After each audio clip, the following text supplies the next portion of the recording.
Good evening बच्चों।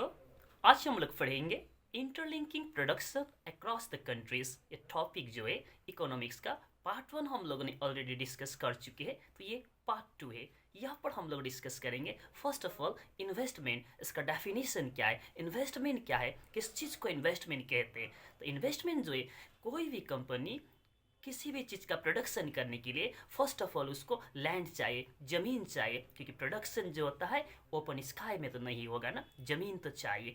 ज़मीन सिर्फ होने से नहीं होगा, बिल्डिंग कंस्ट्रक्ट करना होगा, ठीक है, बिल्डिंग बनाना होगा, उसके लिए भी पैसा चाहिए। इसी तरह से प्रोडक्शन के लिए मशीन भी चाहिए। तो ये सारा चीज़ों का व्यवस्था करने के लिए जो भी पैसा खर्च करते हैं कोई भी कंपनी, इसी को इन्वेस्टमेंट कहते हैं। Very simple. दूसरा है फॉरेन इन्वेस्टमेंट। फॉरेन इन्वेस्टमेंट क्या है? कोई भी एमएनसी जो इन्वेस्टमेंट करते हैं इसको फॉरेन इन्वेस्टमेंट कहते हैं। दैट मीन्स वही इन्वेस्टमेंट अगर कोई एक एमएनसी कर रहा है तो इसको कहते हैं फॉरेन इन्वेस्टमेंट। तो यहाँ इन्वेस्टमेंट और फॉरेन इन्वेस्टमेंट दोनों में जो डिफरेंस है इट्स वेरी इजी। आप लोग जैसा इंटेलिजेंट लोगों के लिए ये चीज़ समझना कोई कठिन है नहीं, बहुत ही इजी है। तो आप लोग ऐसे हो ही सुपरस्टार है ना। तो जैसे कि हिंदी फिल्म का राजकुमार का जो डायलॉग जो है, कलेक्ट्री तो हम शौक से करते हैं, कलेक्ट्री तो हम शौक से करते हैं, नहीं तो तुम्हारे औकात का जमींदार हर सुबह मेरी हवेली पर सलाम करने आते हैं। तो ऐसे ही आप लोग सुपरस्टार है। तो आपके लिए ये डेफिनेशन क्या है, बहुत ईजी है।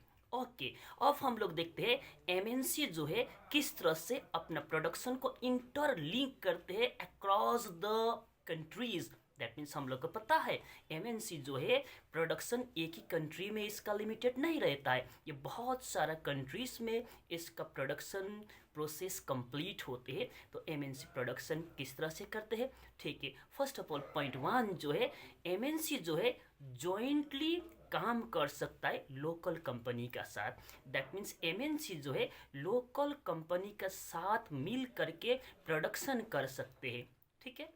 दैट मीन्स कोई एक अमेरिकन, सपोज कोई एक अमेरिकन एमएनसी होगा, तो किसी भी कंट्री का लोकल कंपनी का साथ जॉइंटली, दैट मीन्स मिल करके, दोनों मिल करके प्रोडक्शन कर सकते हैं, नंबर 1। और इस केसेस में यहाँ का जो लोकल कंपनी जो होगा उसको 2 फायदा रहेगा।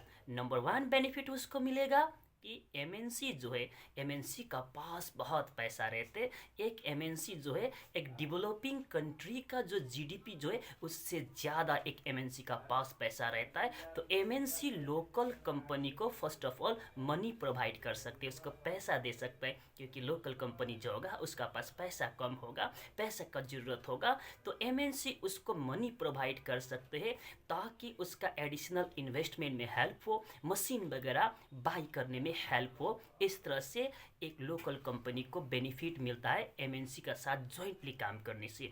दूसरा बेनिफिट मिलता है आपका लोकल कंपनी को, वो है लेटेस्ट टेक्नोलॉजी का। दैट मीन्स एमएनसी का पास तो लेटेस्ट टेक्नोलॉजी है ही, तो ये लेटेस्ट टेक्नोलॉजी का हेल्प मिलता है लोकल कंपनी को एमएनसी का साथ काम करने से, ठीक है, जो कि लोकल कंपनी का पास लेटेस्ट टेक्नोलॉजी नहीं होगा। तो एमएनसी का साथ जॉइंटली काम करने से लेटेस्ट टेक्नोलॉजी एमएनसी को उसका हेल्प मिल जाता है। दैट मीन्स 2 बेनिफिट मिलता है लोकल कंपनी को एमएनसी का साथ काम करने से। Okay, that is first of all एक एमएनसी जो है लोकल कंपनी के साथ जॉइंटली काम कर सकता है।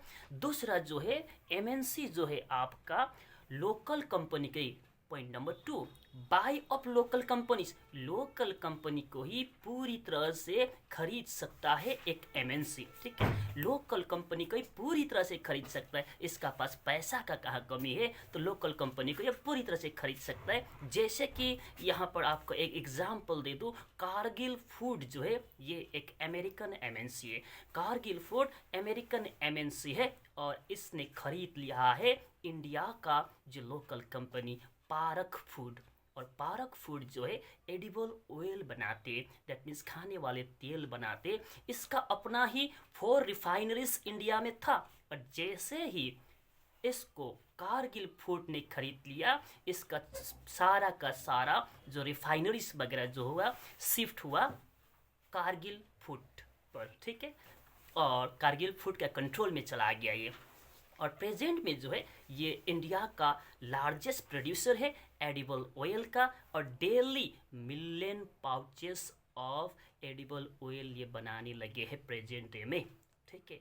और इसी तरह से दूसरा एग्जाम्पल है फोर्ड मोटर्स। ये एक अमेरिकन एमएनसी है। फोर्ड मोटर्स अमेरिकन एमएनसी है जो 26 कंट्रीज में इसका प्रोडक्शन स्प्रेड हुआ है, उससे भी ज़्यादा कंट्रीज में इसका प्रोडक्शन स्प्रेड हुआ है फोर्ड मोटर्स का।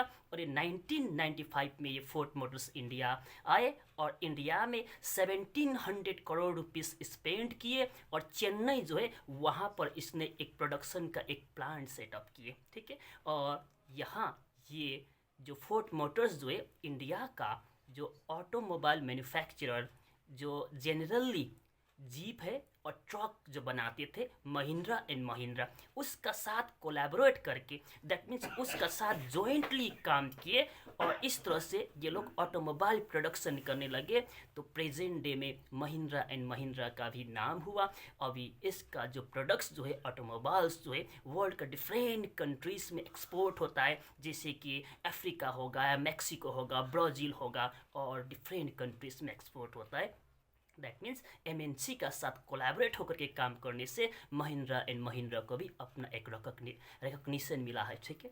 इसी तरह से थर्ड नंबर जो है एमएनसी जो है by the product from the local company, local company का प्रोडक्ट खरीदेगा।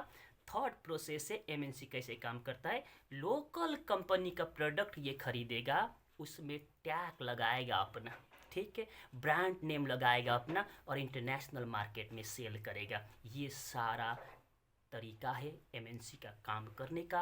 आज के लिए इतना ही, बाय बाय। हम लोग फिर कल डिस्कस करेंगे दूसरे टॉपिक पर।